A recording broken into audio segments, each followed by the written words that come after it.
Graça e paz. Sou o pastor Fernando Fernandes, da Primeira Igreja Batista em Penápolis, no interior de São Paulo. E mais uma vez, através do nosso canal, Road to Bloom 808, no YouTube.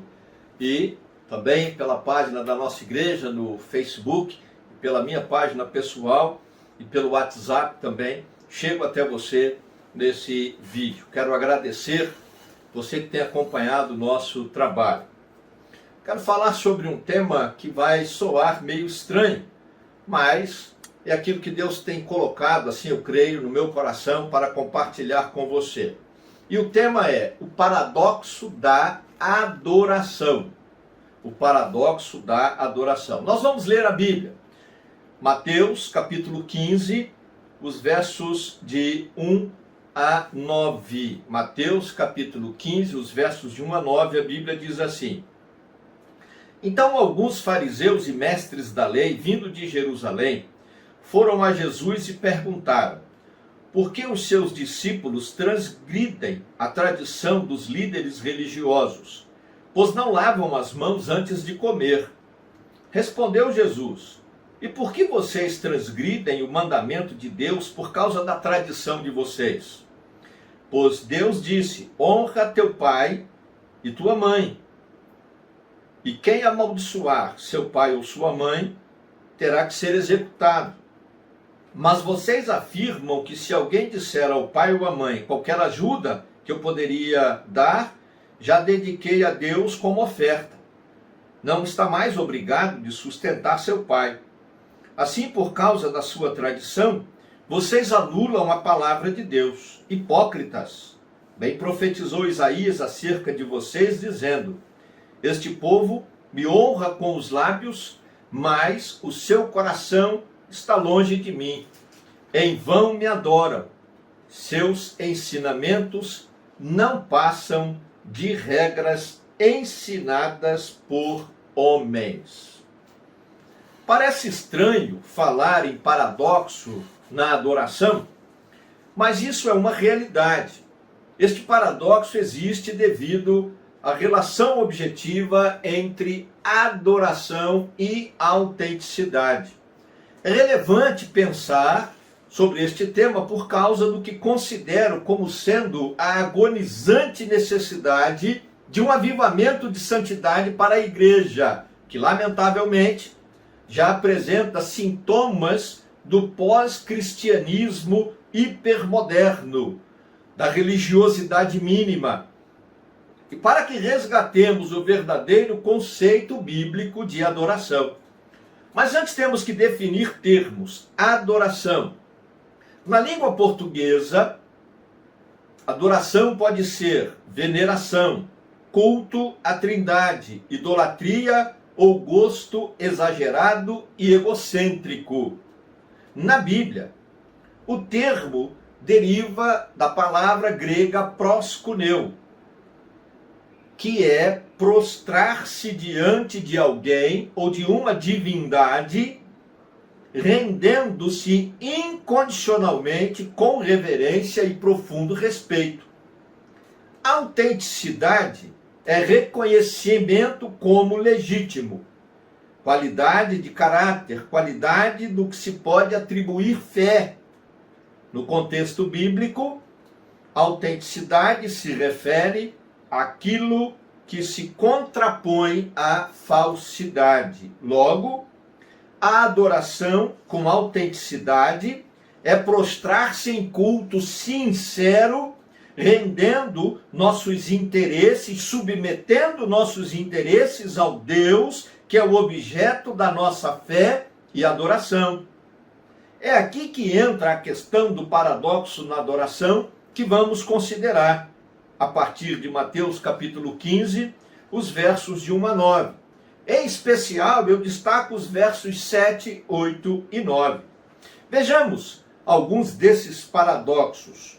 O primeiro deles reside no fato de que a religiosidade sincera e a firmeza doutrinária não são e nem resultam em adoração verdadeira. Eu vou repetir. O primeiro paradoxo é a religiosidade sincera e a firmeza doutrinária não são e nem resultam em adoração verdadeira. Veja os versos de 1 a 6. O questionamento é por que os discípulos de Jesus transgrediam as leis religiosas dos líderes, a tradição dos líderes religiosos. E Jesus debate com eles, ou responde, ou rebate a ideia, perguntando: por que vocês transgridem a lei de Deus? Os fariseus e os escribas eram representantes da nata da religiosidade e da política em Israel. Representavam o sinédrio. Os fariseus eram os mestres da doutrina e os escribas eram os fiéis copistas e intérpretes das escrituras sagradas. Os fariseus, mestres da lei, questionam a Jesus sobre o ritualismo doutrinista, mas ao invés de responder à indagação capciosa, são, pelo mestre, confrontados com a exigência de uma devocionalidade significativa, os versos de 1 a 3, que vale mais do que o ritualismo e o doutrinarismo e a doutrinação. Nessa narrativa, fica claro que os fariseus optavam pelo tradicionalismo doutrinante em detrimento da palavra de Deus, versos 4 a 6. Porque Jesus rebate e diz: olha, a lei diz que vocês devem cuidar dos pais e honrar os pais. E vocês dizem que se alguém consagrar para Deus aquilo e vocês fazem isso, ele está desobrigado de cumprir a lei de Deus. Então eles negligenciavam a lei de Deus. E Jesus diz que eles, então, fazendo isso, estavam praticando a maldição de invalidarem a palavra de Deus, porque insistiam na prática da doutrinação ilógica, irracional, eu diria, reverenciando mais a religião, tributando mais adoração para a religiosidade e a doutrina do que para Deus, objeto da adoração. Amados, queridos, vocês que assistem esse vídeo, sempre que a igreja, ou eu e você, faz a opção pelo doutrinarismo, pela doutrinação ilógica e pela religiosidade nominal, estamos cometendo essa mesma maldição e invalidando a palavra de Deus e não oferecemos uma verdadeira adoração. O segundo paradoxo é a dissociação entre os lábios e o coração na adoração. Veja aí os versos 7 e 8. Jesus citando a profecia de Isaías, capítulo 29, o verso 13, que soa como uma profecia direta contra os escribas e fariseus e contra quem pratica esse tipo de atitude hoje em dia. Isso nos permite crer que todos os que adotam essa mesma postura, dissociação entre lábio e coração, aquilo que a boca fala e aquilo que sente, ainda hoje se enquadram nessa mesma maldição. Jesus classifica quem assim age como hipócrita. Na verdade, são pseudo-adoradores, dissimulados, falsos. Não têm autenticidade no que fazem e não se rendem incondicionalmente a Deus na adoração. Vale ressaltar que o termo usado por Jesus para falar da honra que lhe davam com os lábios é timai. E a palavra timai no grego significa atribuir valor equiparado ao de um sistema monetário, mas ao mesmo tempo desdenhando o preço, o valor estipulado e atribuído. É como se dissesse assim: ah, isso não vale R$1. Até atribuíam certo valor a Jesus, é a ideia. Mas lá no íntimo, não acreditavam que valesse a pena ouvir, obedecer e honrar a Jesus. Também vale ressaltar que o termo coração, no contexto do Novo Testamento, conforme a perspectiva judaica, é a fonte da razão. É onde residem as convicções de fé quando verdadeiramente nos convertemos. Jesus, na verdade, destaca justamente o fato de que muitas pessoas não submetem a mente e o coração ao seu senhorio, embora diga que são seus adoradores. E quando isso acontece, é um paradoxo. A adoração se torna hipocrisia, visto que se deprecia o sacrifício de Jesus na cruz. Falar e cantar do que não se crê e daquilo que não se vive é hipocrisia, é pecado, é paradoxo, não há, nesse caso, adoração. O último paradoxo da adoração é a falta de continuidade do fruto da adoração. Verso 9. Esse verso eu quero ler. Em vão me adoram. Seus ensinamentos não passam de regras ensinadas por homens. Devemos observar que os interlocutores de Jesus eram extremamente religiosos e ciosos na defesa da doutrina que ensinavam e que eram impecáveis na verborragia na hora da adoração. Falar, recitar frases de efeito, cantar, nisso eles eram bons. Parece até algumas pessoas e igrejas que conhecemos no século 21. São perfeitas, servem como fonte de inspiração, são ídolos freneticamente idolatrados no mundo gospel. Mas não passa disso. Não há espiritualidade, não há padrão ético, não há excelência na conduta moral, nem espiritualidade sadia, não há profundidade e sinceridade devocional. Quando observamos o texto, vemos que nada disso tem valor. É lixo aos olhos de Deus, é lixo aos olhos de Jesus Cristo. E isso se comprova na afirmação do verso 9. Em vão vocês me adoram. O que Jesus quis dizer com essa afirmação? Vejamos. Em vão. O termo no original se refere a algo sem resultado moral e sem a aprovação de Deus. Ou seja, se não tem resultado moral e não tem a aprovação de Deus, é pecado. Adoram. É outra palavra que Jesus usa. E o termo não é proskuneu. Ajoelhar-se submisso, rendendo-se para adorar. A palavra aqui é sebontai, do verbo sebó no grego. E essa palavra indica reverência dissociada de qualquer senso de compromisso, de comprometimento espiritual, ético e moral. Ou seja, era uma adoração que não assumia compromisso ético, moral e nem espiritual. Na verdade, Jesus está afirmando que adoravam, mas que não queriam compromisso de uma vida submissa, obediente e verdadeiramente devotada a Deus. Jesus deixa claro que esse tipo de adoração não gera frutos dignos de salvação, tanto na vida daqueles pseudo-adoradores e nem na vida de outras pessoas. Porque não havia no coração deles, na mente deles, arrependimento de pecados e não havia transformação de caráter. Logo, não havia testemunho. E assim é com todas as pessoas que agem dessa forma. Se não há arrependimento de pecados, se não há mudança de caráter e influenciando uma mudança de conduta, de padrão moral, não há testemunho. Então essa adoração é vã, é falsa adoração, não gera e nem promove santidade.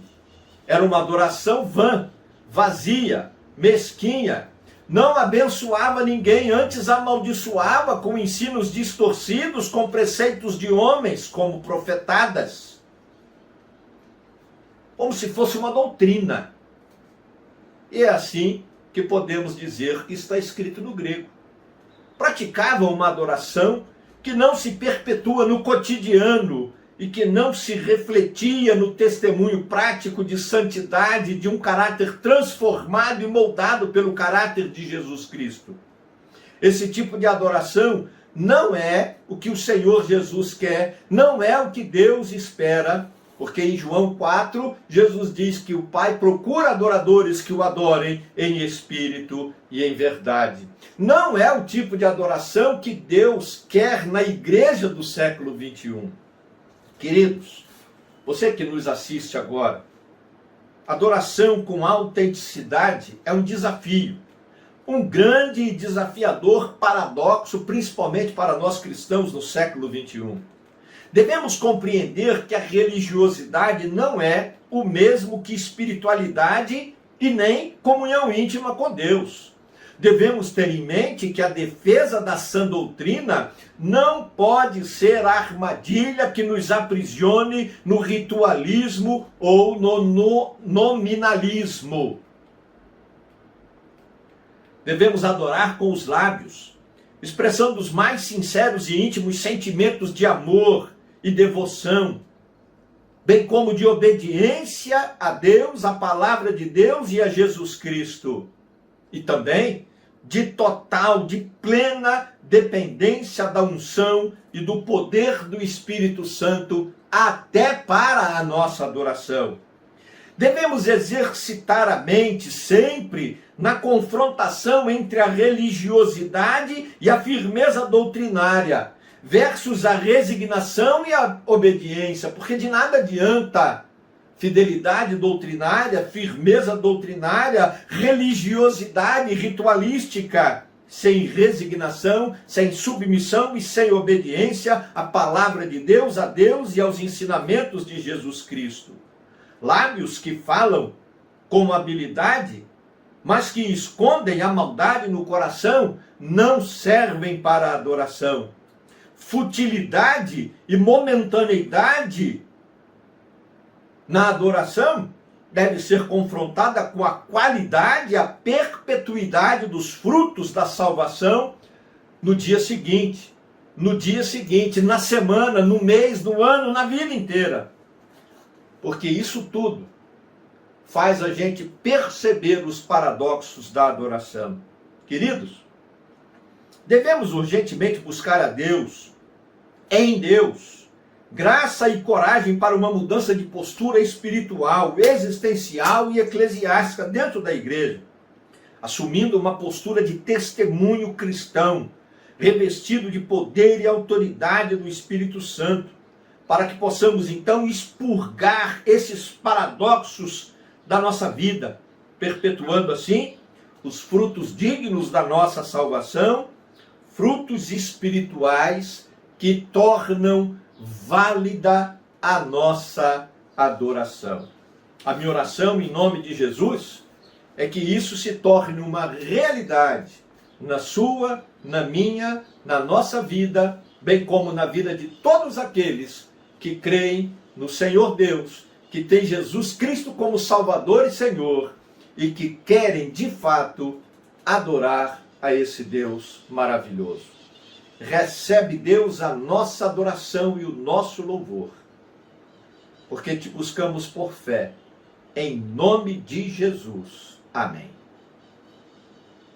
Queremos o teu nome engrandecer, para fechar essa, e agradecer-te por tua obra em nossa vida.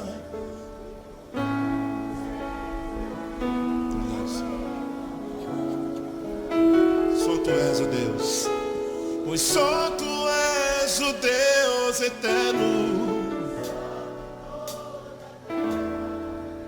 e certo.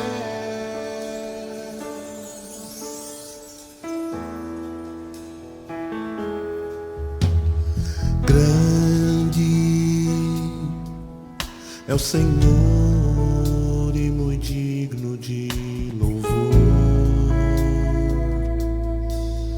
Na cidade do nosso Deus, seu santo monte, a alegria de toda a terra.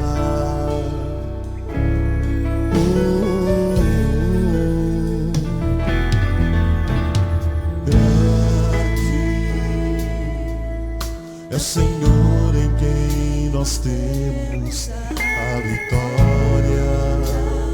Ele sempre que nos ajuda contra o inimigo.